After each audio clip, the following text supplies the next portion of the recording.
Welcome to the Band Director Bootcamp podcast, the go-to place for busy band directors who want practical to build programs while maintaining balance in their lives.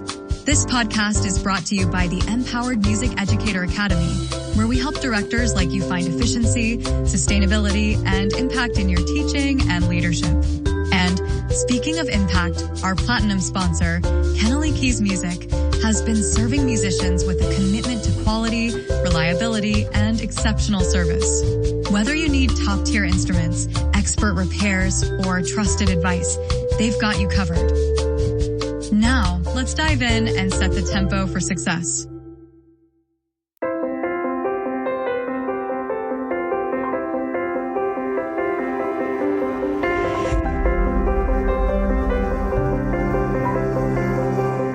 Welcome to another episode of Band Director Bootcamp, the podcast with productivity and wellness tips for busy band directors. I'm your host, Lesley Moffat, and I'm really grateful to be sharing this platform with you.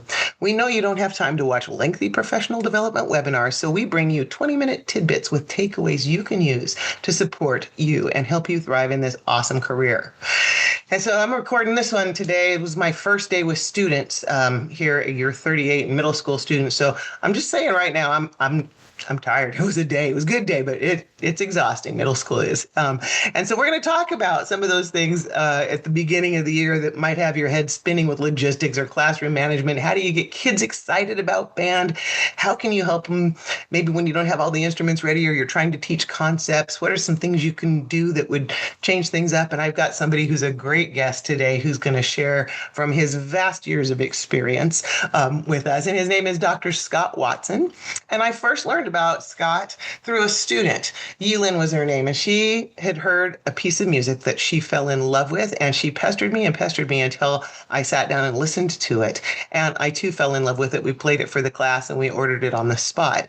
It was his Terracotta Warriors. So I got to know his music first, and then I loved it so much I chose to program it for the Washington All-State Junior All-State Band when I conducted it. And then I got to meet him in person at Midwest this year, and we even hung out and had pizza. And so I'm really excited to bring him here. He's been around the block a few times as a teacher, so he's got lots of wisdom to share because he's taught for 35 years as a veteran band director. He's a full-time associate professor of music theory and composition now at Cairn University in the Philadelphia area. And he's also obviously a composer and a clinician and a music educator who has really inspired thousands of students and teachers throughout his career. And so whether it's through his published works or his work with student ensembles or workshops for educators, he brings heart and humor and practical wisdom to the podium. And today, ladies and gentlemen, he is on Band Director Bootcamp Live with us. I'm so excited. I was so excited when I met him in person. I'm like, sign my score. And I thought it was so cool. And to tell kids, I got to meet this person. So I'm just really excited you're here today because I enjoyed speaking with you in person. And now I just am excited to share this with our audience. So thanks for being here. Well, thank you, Lesley. It's great. And I love the heart and humor. Can I steal that? I love it. You got it. Your intro is very flattering. Thank you. Great to be here. Yeah. So as I might have mentioned at the beginning, today was our first day of school. And obviously when this goes out, we'll be a little more into this school year season, but there's always times where we feel like there's a lot of overwhelm and excitement as we enter new seasons, whether it's, beginning of the year or marching band season or concert season or whatever it is for us. And those moments of overwhelm as we change into them or we anticipate them.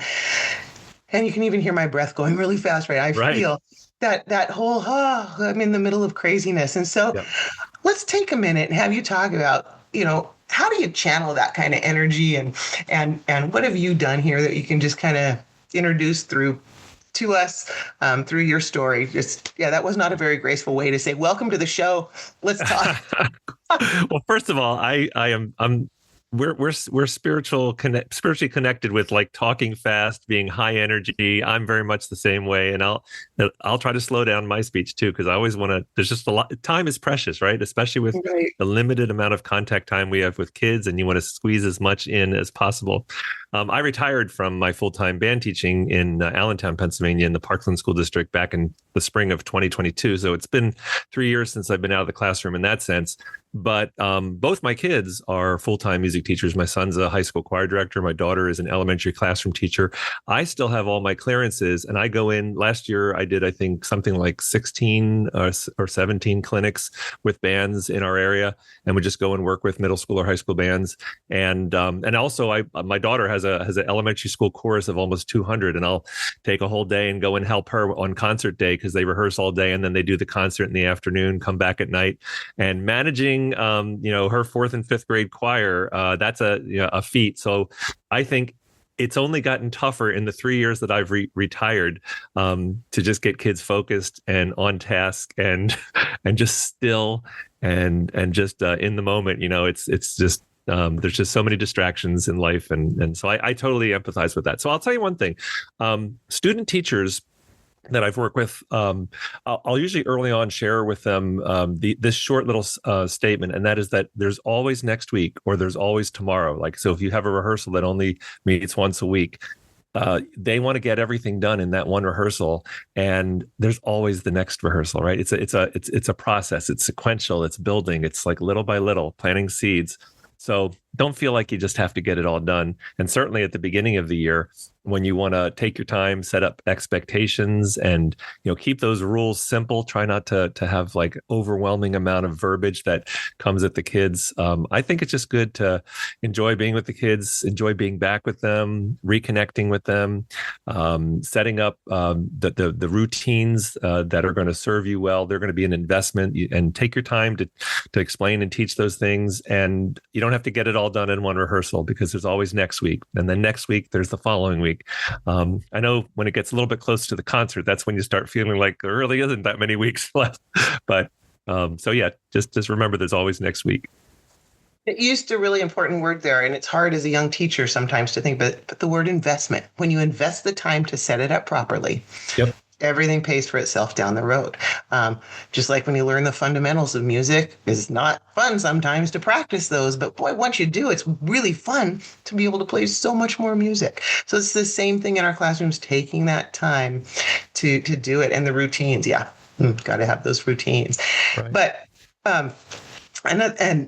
and so one of the things I wanted to segue, that wasn't, again, another non-graceful segue into this, but I want to steal as many ideas right now as I can going into this. And you're going to talk to us about some games and challenges, and why incorporating games, especially early in the year, is a great way to build rapport and engagement with the kids, between you and the kids.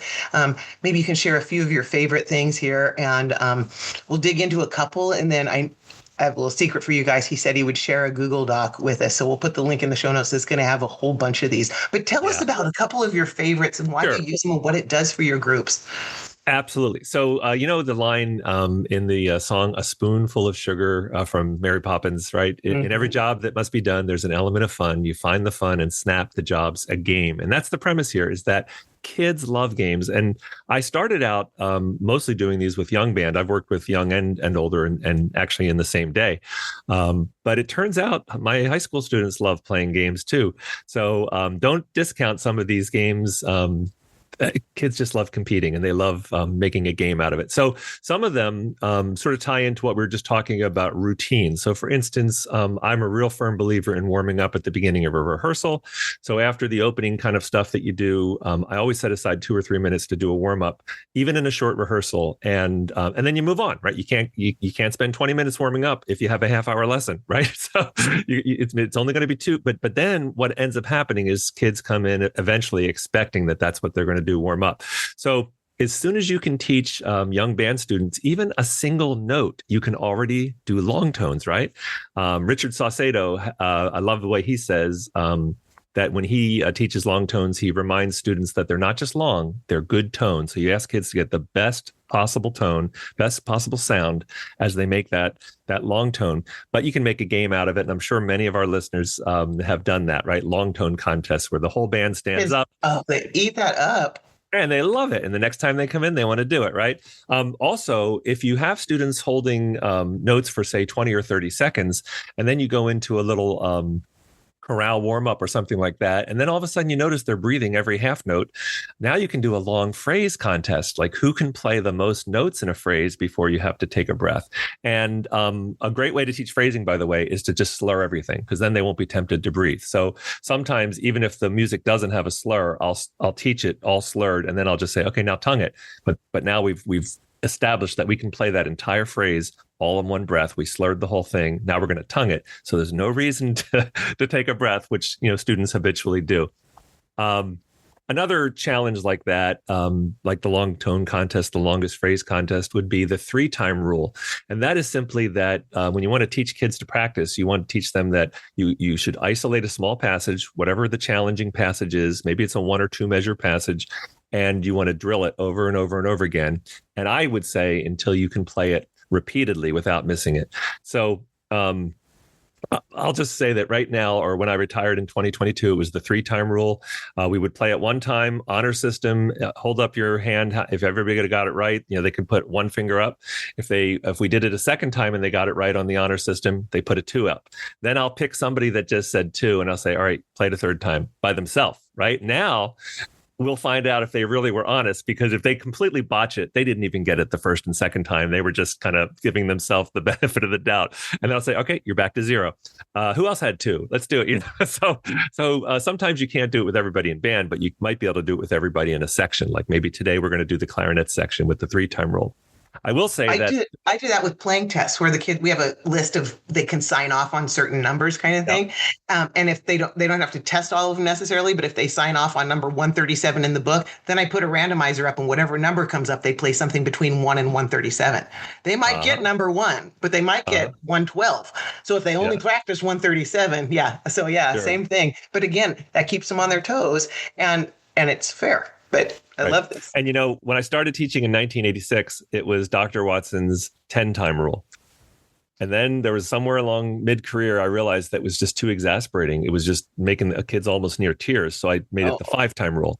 And then more recently, I had to make it the 3-time rule, because you could just tell they don't have that patience or tenacity with themselves. They'll get too emotional or they'll get too frustrated. So I didn't want to exasperate them, but isn't it interesting that over 35 years, we had to move from trying to play something 10 times in a row perfectly to 3 times in a row anyway. But you're meeting them where they're at. That's the beauty of this, that, a lot of times we, as teachers, we do this and just acknowledging you've met them where they're at. Instead of saying, here's where you should be, you're saying, here's where you are. You might get back up to 5 with them. And then maybe, but we have to teach them from where they are. So, and that reminds me, like, as a new teacher, going in, some of us, all the great literature we played in our high school bands or college bands, and trying to do too much too soon with our other kids without... I think that tied into what we were talking about, but now I can't remember because I told you this is my first game. One game that I didn't, I don't even know where I came up with the idea of it, and I'm sure other people do something like this, is you decide what's important about an exercise or a passage from repertoire that you're working.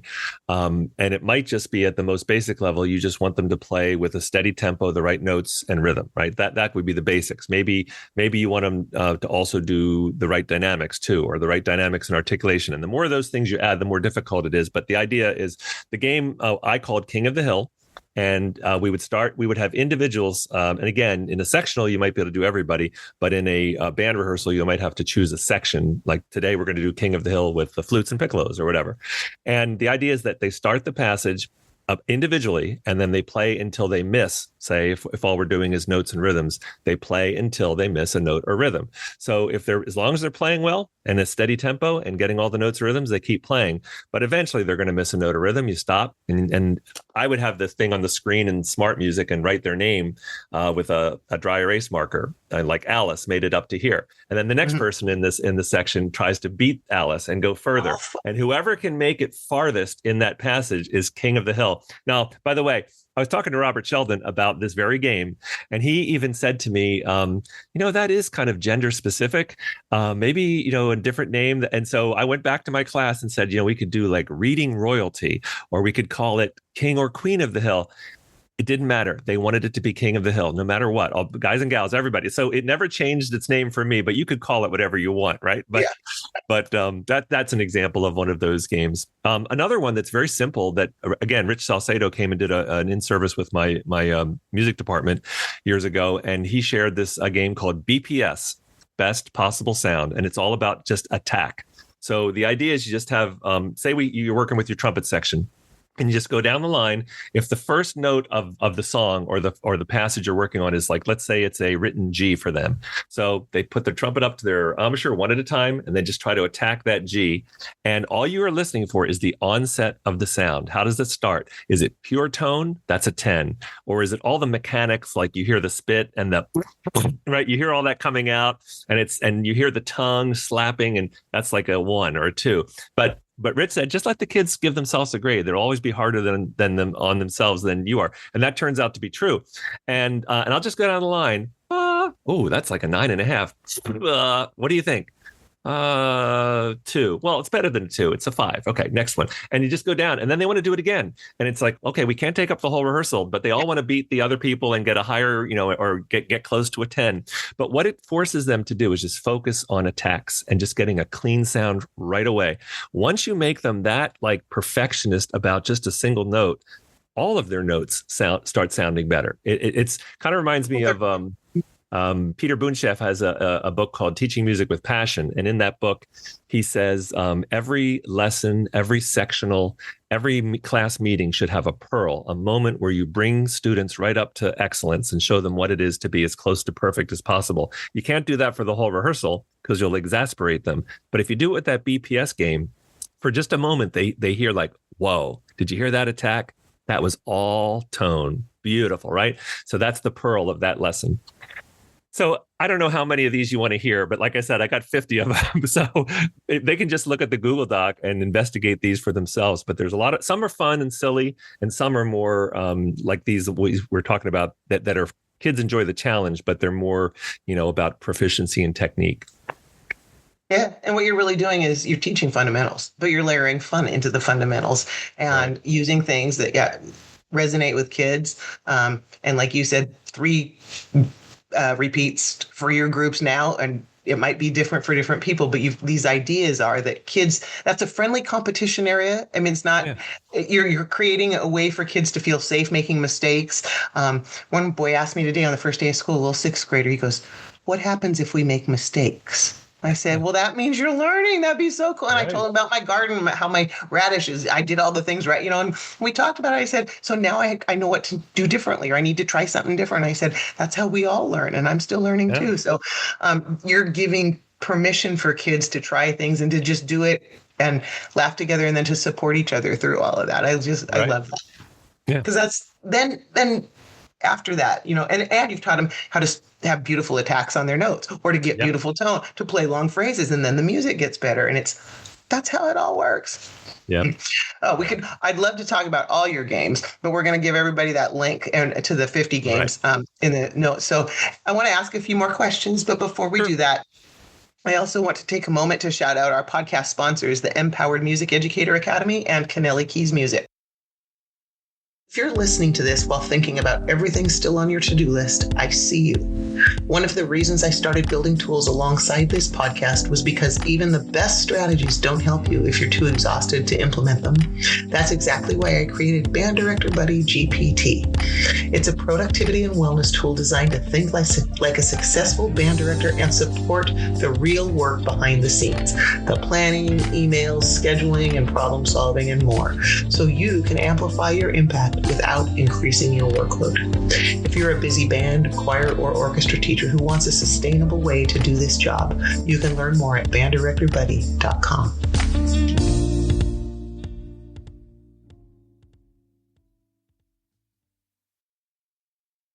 All right, we are back with the infamous Dr. Scott Watson, composer, clinician, retired band director, professor, all the things. And he's sharing some of his magical secrets that have helped him in his classroom, and lots of folks will benefit from. So it's been fun to imagine already. How can I use some of these in my classroom in the next couple of days, especially as we're waiting for instruments. I'm starting to think of, just some things we can do to set that tone. So before we wrap things up here, maybe you could tell us like a piece of advice you want to give to any director that might be feeling like overwhelmed. They have to learn so much. What do you do when the overwhelm's there, and how do you keep the joy and love in the process? Well, I wish I had the knowledge that I have now when I was a young band director, and I felt like I had to do it all myself. And I was embarrassed to admit to older, really good band director colleagues that I didn't feel comfortable getting a room full of people holding noisemakers quiet in a rehearsal, and they were a little out of control, and I had to learn it the hard way. And I could have just asked an older mentor friend, and they would have shared some of the things that we're talking about, and it would just all been so much easier. So that's the biggest thing I would say is I really think that sometimes we're our own worst enemy, and we just put this burden on ourselves to be whatever this idealized image we have of our veteran directors, that maybe we had a really good director ourselves. But, they got that way because for 35 years, or for 38 years or for 40 years, they were working it out. And so you can just, rather than reinvent the wheel or have to figure out the invention of the wheel yourself, you can just ask an older person, hey, I have a kind of a talkative such and such group. How do you handle that? Or I cannot get these clarinet players over the break. They're squeaking and squawking. And then that older teacher can ask you, hey, what kind of reeds are you using? What size reed are you using?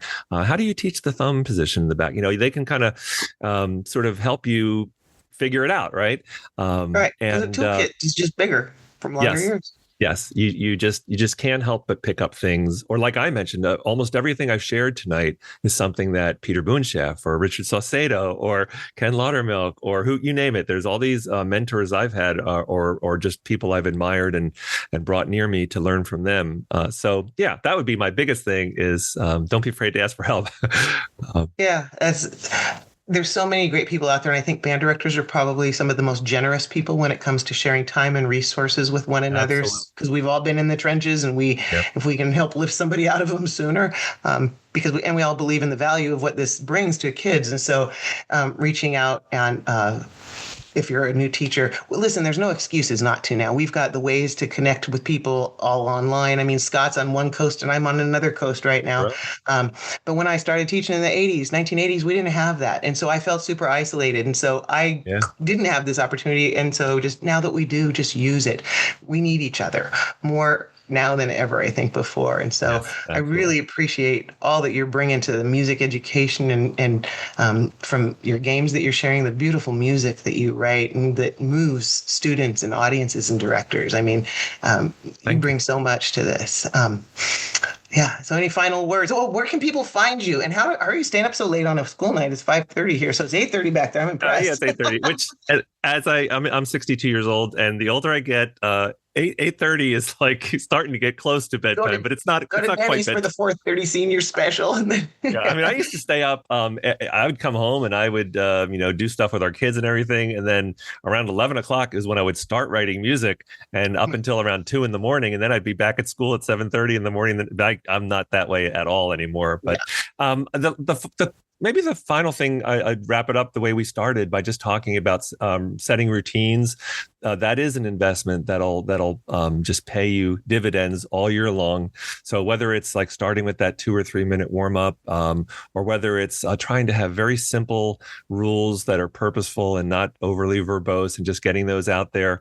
I love the idea of teaching maybe early in your rehearsals nonverbal things like there's a signal I use to tell students to get the back away from the back of the chair so that they sit up straight. There's another thing where I stomp on the podium to tell them to get their feet on the floor if they're crossing their legs, and just all sorts of things that you don't have to actually say, but you do through nonverbal cues, and it just makes your rehearsal so much more efficient.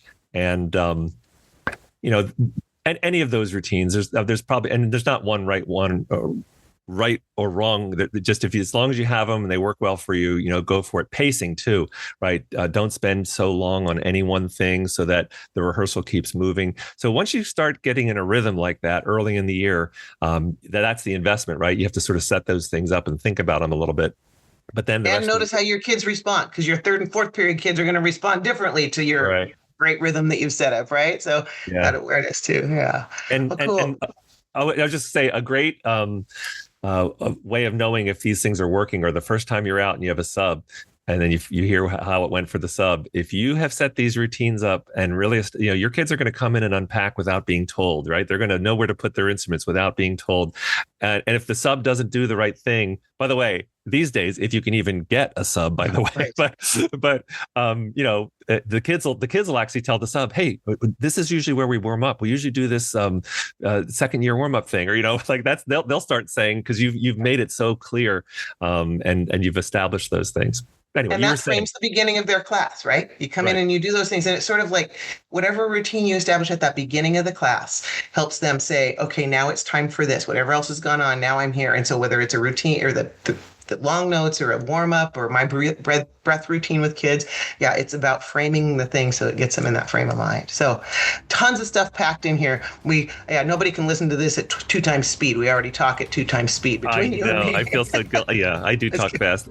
So they have to listen faster. Yeah, there we go. I think band directors can handle that. Hey, that's a wrap on this episode of Band Director Boot Camp. I want to thank Dr. Scott Watson. Thank you so much for being here today, and for all that you have done for music and music education. And I want to thank all of you out there who keep showing up to teach music every day. Remember, success in music education is not just about what happens on the podium. It's about taking care of yourself and setting up systems that work for you. Thanks for listening, and keep making a difference in kids' lives through the magic of music education.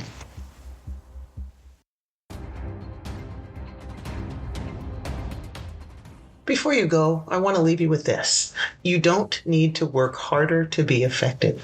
You just need better support.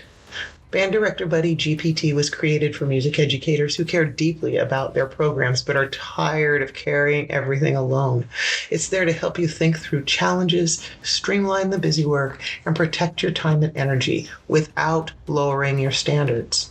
If that sounds like what you've been craving, head to banddirectorbuddy.com to explore how it works and decide if it's a good fit for you. Thanks for listening to the Band Director Bootcamp podcast and for the work you do every single day. That's a wrap on this episode of the Band Director Bootcamp podcast. Remember, success in music education isn't just about what happens on the podium. It's about taking care of yourself and setting up systems that work for you. The Empowered Music Educator Academy is here to help you do just that. So be sure to check out our resources at empowerededucator.com. And of course, a huge thank you to Kennelly Keys Music, our platinum sponsor, for their unwavering support of music educators like you. Whether you need instruments, accessories, or expert advice, their team is ready to help. Thanks for listening, and keep making music happen.